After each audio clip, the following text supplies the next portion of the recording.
My name is Niamh. I'm Executive Director of Release.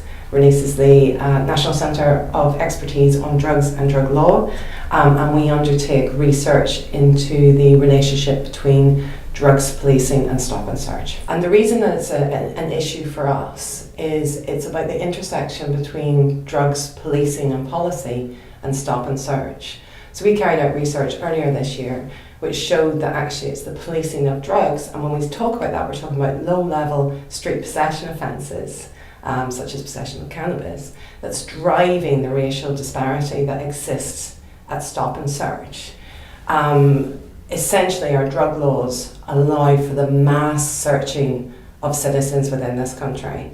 So in 2011 there were 1.2 million reasonable suspicion stop and searches.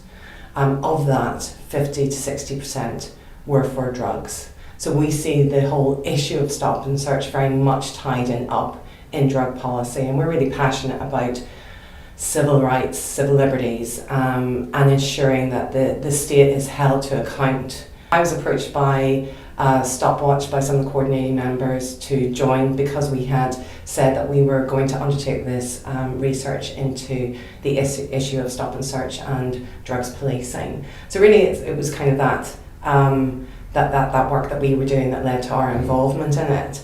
I have to say now that I'm fully fledged member, I'm very passionate about the work that StopWatch does. I think that if we're honest about it, the policing within this country has damaged some communities to a point where young people and other members of the community actually have no trust in the police. They don't see the police as a legitimate force that's there to protect them.